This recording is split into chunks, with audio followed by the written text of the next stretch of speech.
Welcome back to the channel. Josue Pavon is back. We are going to talk about obviously the Boston Celtics. They just defeated the Indiana Pacers in a fun Eastern Conference Finals series, but it was a sweep. It was a very entertaining sweep, but it was still a sweep. Yeah, I was gonna say, man, for a sweep, it was pretty entertaining. Josue got to go to Indiana. I believe you got to go to Indiana to cover for CLNS Media. We'll talk about that and the pending NBA Finals as of this recording. Dallas is up 3-1 against the Minnesota Timberwolves. We're going to go ahead and assume that they finish this one off.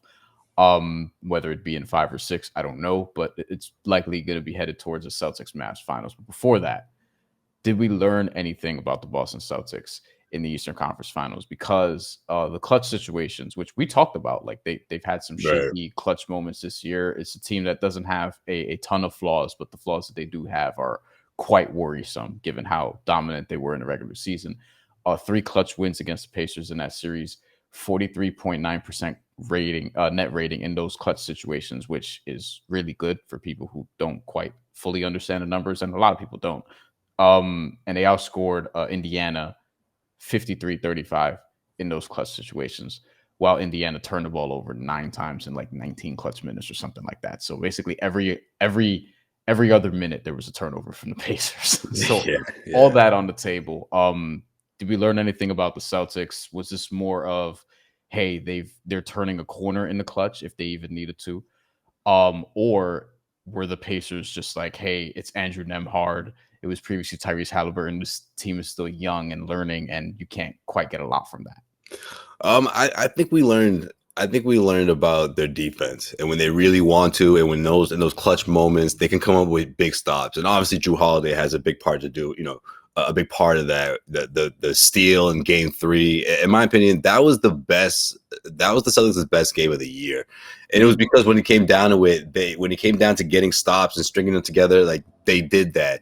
And sure, the Indiana Pacers, they helped out a little bit throughout that series, especially in those clutch moments, because that's what they were prone to do, right? I mean, we saw that in the New York Knicks series. We saw that, throughout the playoffs with the Indiana Pacers, where there was the last couple of minutes or those last final moments. Sometimes they make mistakes, they create those huge turnovers that ultimately can sometimes define a game, but the Celtics also force their hand. You know what I mean? I think in the end, which I thought wouldn't be a sweep, but I figured in the end when the experience took over, that would work in the Celtics' favor. And we saw that in a big way, especially in that Game 3.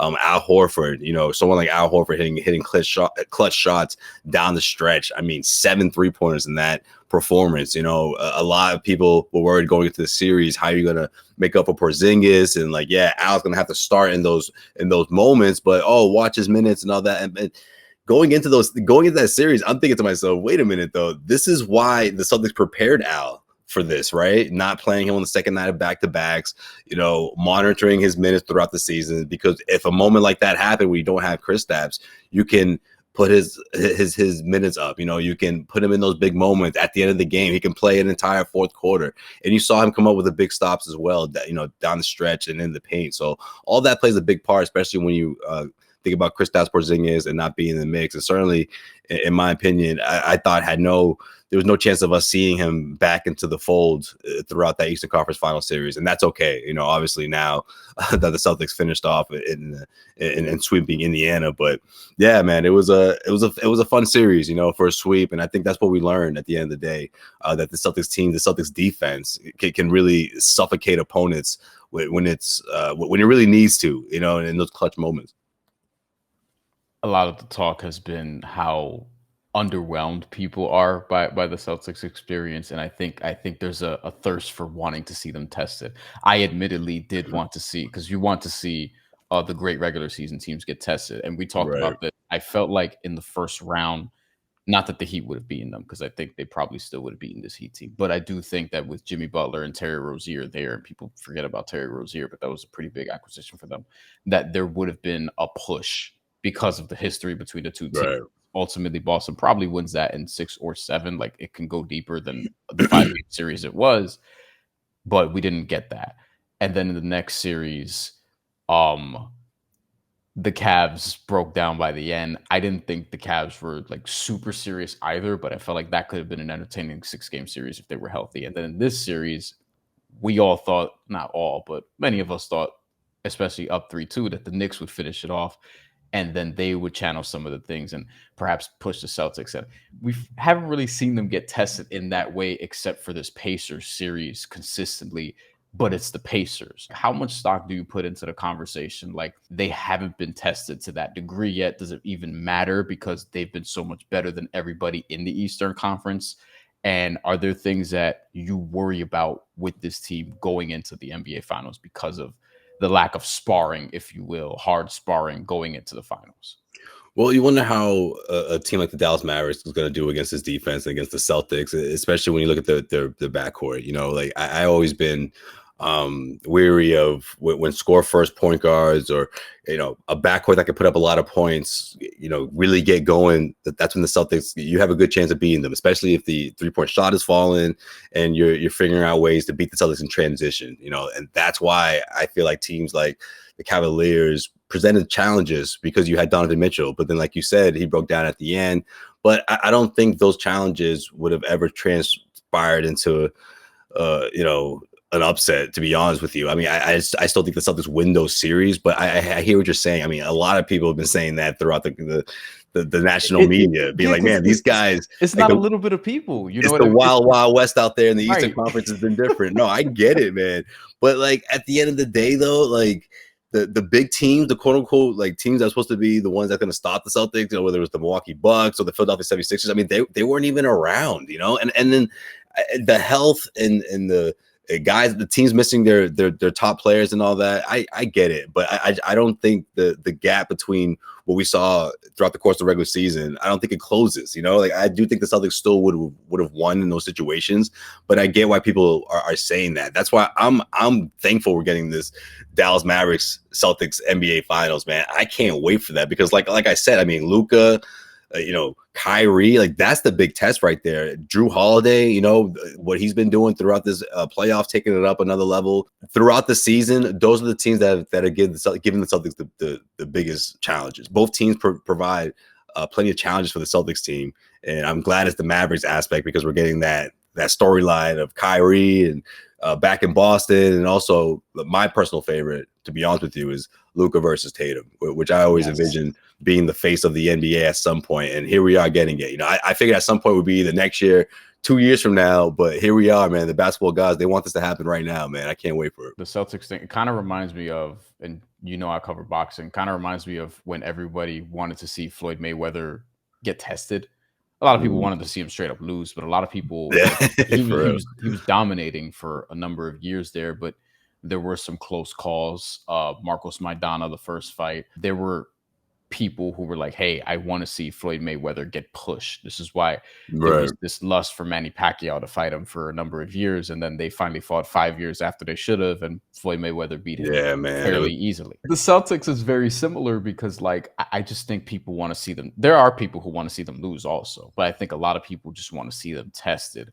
And it's like Butler, Rozier, Giannis, Dame, Donovan Mitchell, Jared Allen, Karis LeVert, Tyrese Halliburton, all getting hurt at this part of the year.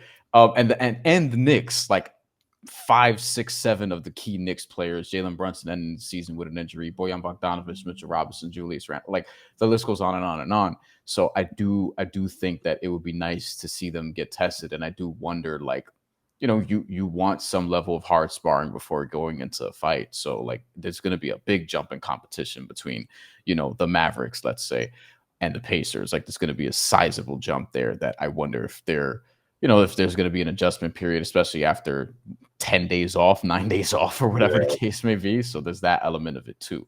You know, you mentioned the Mavericks. Why is this potentially a matchup problem? Because there are people saying, hey, the Timberwolves are a bigger matchup problem because of what they can do defensively. But Dallas has Luka Doncic. And historically, NBA history, if Luka Doncic is going to be one of the greats, which he projects to be, like, yeah, he gets to the finals around now. This is his 6th year. He was awesome in Europe. He was MVP of the Euro League as a teenager, the second best league in the world. I don't think people understand how crazy that is. Why is this more of a matchup problem than the Timberwolves? I mean, a lot of the reason why the things you just said, I mean, the guy is built for moments like this. We've seen that throughout the Western Conference Finals. The fact that these guys are up or were up 3-0 is because of Luka, what he's been doing out there in those clutch moments, and he's not afraid of that. And I think the experience and obviously being given the opportunity to get to be on that stage, he's not gonna disappoint. So that plays a big part as well. I just didn't think they would get that this far. Like I still had my eyes on Denver. That was and honestly, going into a potential Celtics Denver matchup, I was given the benefit of the doubt to the Denver Nuggets at the time. Because I just thought that they provided so many challenges for the Celtics. That's the biggest difference here. And the fact that it would be the first time someone like Jason Tatum is playing in a series where he's not the best player in the series. I think it would be Luka going up against the Celtics team, even with a limited Kristaps Porzingis. I just think the Celtics' starting five presents a lot of challenges for the Dallas Mavericks. This is something that I feel like no one saw coming a month ago. But before we hopped on, I was like, man, 2 weeks ago it was the Nuggets. Last week, everyone's talking about, oh man, no matter what happens, though, I don't know if the Celtics going to be able to beat the Timberwolves this week. Those Mavericks, man, you better look out. And it's like, man, the Celtics do not get the benefit of the doubt. And maybe it's because of the things that you said, that, they haven't been challenged enough. And everyone is like, man, how many times they've been in the stage, the Eastern Conference Finals? Who knows? Any team on the other side is probably going to beat them. And I get all that, but it just really surprised me that, like, the way the narrative has changed, every week to go against the Celtics, man. And, for people who are upset about the way things, happen in the Eastern Conference and the injuries and all that, like, that's out of anyone's control. Like, that stuff's gonna happen.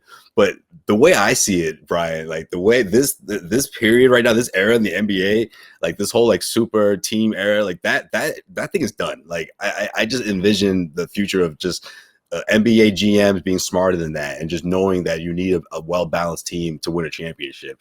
And like, look at the star power teams or quote unquote super teams that kind of try to be put together on the fly. And they flopped, like I mentioned earlier, the Milwaukee Bucks, the Philadelphia 76ers, and we'll see what kind of superstar they try to reel in during the offseason, because there's going to be another one, right? Like, I just think those days are over. The Phoenix Suns, I mean, injury played a part as well, but it just, I think it's part of it. It's an example of you can't just like make a big splash in the offseason and think like, okay, now we have a championship team just like that. And you look at the Milwaukee Bucks, you're like, man, you gave up Jrue Holiday. You wanted to make this thing happen. And I get it. Most organizations, you do that no matter what, with the pressure of Giannis and all that. Okay, all right, here's your guy, whatever it takes. And then that guy, Jrue Holiday, has been a humongous asset for the Celtics team, and probably one of the bigger reasons why I'm favoring the Celtics in the potential, or I guess we got to call it potential, in this potential NBA final matchup, man. I just think guys like that are going to be huge difference makers in this series. Yeah, and on the super team point, like the injuries are part of it, because you're sacrificing depth to have three high-paid stars. Right. And if that's the case, then you have to win around the margins, and the teams who do that haven't been able to do it. Like the Heat have proven to be an outlier. The LeBron era Heat, the Celtics before them were proven to be an outlier, and they had dogs on that team. Look at the last team to get out of the East last year, right? The Miami Heat. Yeah. Look how different that team was compared to the one. And I get it, like you said, the injuries and all that. But man, you had some dogs on that squad that aren't there anymore. You know what I mean? Gabe Vincent, like that version of Martin. I know Martin's technically still there, Brian, but that wasn't the same player I saw last year, right? Like, I just think those guys. He's had a knee injury that he's been battling this season. Caleb Martin hasn't quite been the same this year. Right. He just hasn't been the same. But my point is, like, those guys are a big reason why Brad Stevens said, okay, we need to make some big changes. Right. It's not gonna, like by the way, so did Milwaukee. Like Milwaukee, but at the same time, he looked at that series, O'Brien. He said, wait a minute though. Like, okay, Rob is huge on the defensive side. He's a rim protector and all that. But if I can get someone that can bring depth and be a 3-point threat and be a rim protector, and Kristaps Porzingis, that's an upgrade. If I can bring in someone who's done it, has a championship ring on his finger, a veteran, it can be a voice in the locker room, it can be a upgrade to Marcus Smart and Jrue Holiday. wait a minute, okay, now I figured it out. You know what I mean? Like where are we flawed here? You know, and if this team can't do it, then shit. And this is Brad speaking, right? Then man, I'm not the guy for the job. Like, bring somebody else in here because this is the best I can do. You know, and that was the end result. You know, that offseason obviously changed everything for this organization. But I just think it's going to be the offseason that people look back at, or GMs around the league, and be like, okay, that's sort of the model, you know, like, yeah, you need a couple of stars, clearly, right? That's never going to change in the NBA, but you also need, you know, to fill out the entire starting five, you know. And I think that's going to be part of the future, man, especially when it comes to drafting and the way the second apron rules restricts teams. You know, like people are going to be like, yo, man, like second round pick could be, hopefully this is somebody, because damn it, we need it to be somebody, you know, like there's value to that now. So it'll be interesting moving forward, man. But it's been crazy. It's been a crazy year in the NBA for sure. We're expecting Kristaps Porzingis to play in the series, right? We're expecting him in the finals? Yes. Yeah, I think so. Do we expect him to start in the finals? Like start game one? He's going to be back game one of the finals. That I don't know. That's the question, man. Like my whole thing, injuries are tricky. My whole thing with Kristaps has been, okay, he's in the post, he's working with coaches and all that. That's great, man. But when's he gonna start playing in contact? You know, 3-on-3. You know, okay, I get it. 5-on-5, you can't just throw him in there. But you know, like that's when I think, okay, he's making significant steps into playing again, because we haven't seen that yet, you know. And I know reports are saying that they're hoping for maybe at the end of the series and all that. I was like, man, if that happens, then this series, you know, talking about the Pacers Eastern Conference Finals, right? Then it's going 6 or 7 because I think that's maybe the only reason we would see Kristaps, you know, because of the timeline, just because of the way I think everybody's different in terms of like the way their body heals, and you know, the history and Kristaps' history with injuries and all that. It's tricky, you know, like you said with bigs. You don't want to rush something like that, but I do think at some point we see him. I don't know if game one would be a realistic target, but who knows? I mean, we're talking about over a month now since it happened in that game 3 against the Miami Heat in the first round. The Celtics kind of have to win this because this team gets expensive to keep together.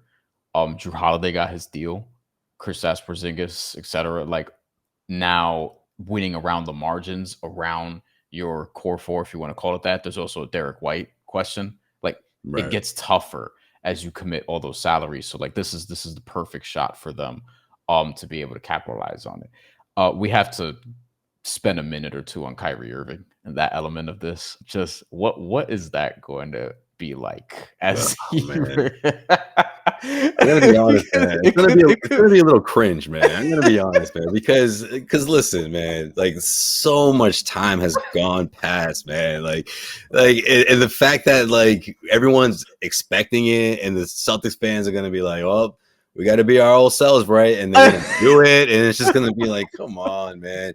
Every time he touches the ball, if they do the whole booing thing, if they do the F you Kyrie, like they're gonna do it. It's gonna look petty, man. It's gonna look super, super petty. So hopefully, and I'm saying hopefully as if it's not gonna happen, but hopefully it doesn't get to that extent where the cursing and all that and the chanting and all that. But it's gonna, yeah, man, it plays a part. It plays a part for sure, especially the record he has, you know, ever since he stomped out on Lucky's face.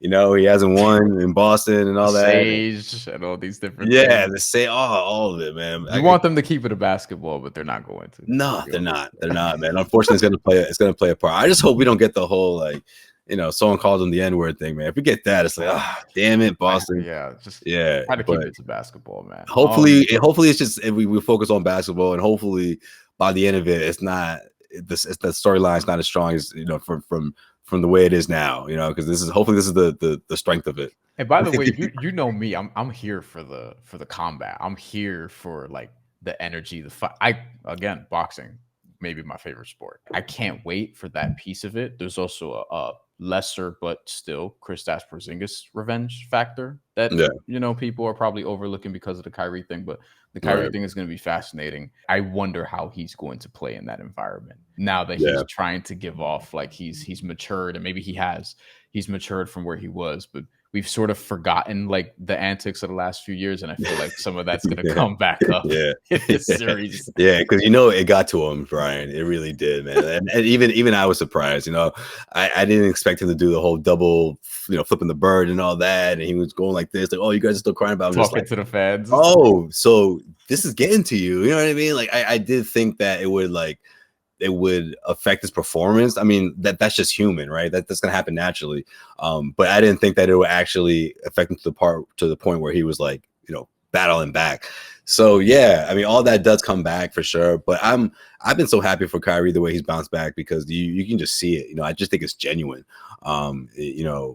The way he's not only performed on the basketball floor, but just like overall in interviews, the way he's conduct himself and all that stuff. And I think everyone's sort of forgotten about those like mood swings, the way Kyrie used to be and all that stuff. Yeah. But he's opened up a little bit about his mental health as well, which I thought is a big part of his growth, and I love that he's been honest about that, and that he talks about that stuff, because man, it doesn't get talked about enough. What anybody goes through. It's the same thing that happens with these NBA players, and money and the fame and all that doesn't change it. So I love that he's open about it, and I love the year that he's having.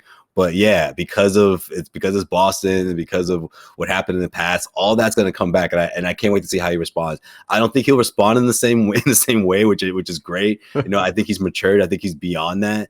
But how it affects him in his performance is going to be interesting, man, because he's a big part of obviously why they're here. One win away from the NBA Finals, but also like he's got to come up with big games for them to win.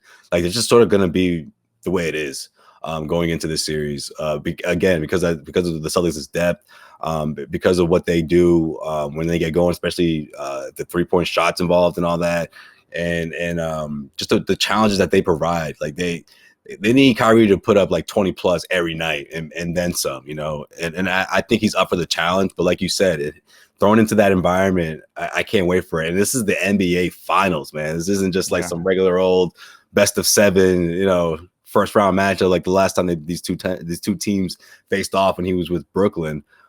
So yeah, man, give me all that, man. This is popcorn. This is sit back, chill with your boys. Everyone, bring the crew together. This is must see TV, man. If you're an NBA fan, so I can't wait. For sure. Even with all the injury stuff that we've gotten along the way, this has the potential, I think, to be one of the best finals that we've had in a little bit. So I'm looking forward to it. If Minnesota somehow like pulls it off, then we could probably say the same things. But I think Mavs, Celtics, Mavs, Celtics will probably get top billing there.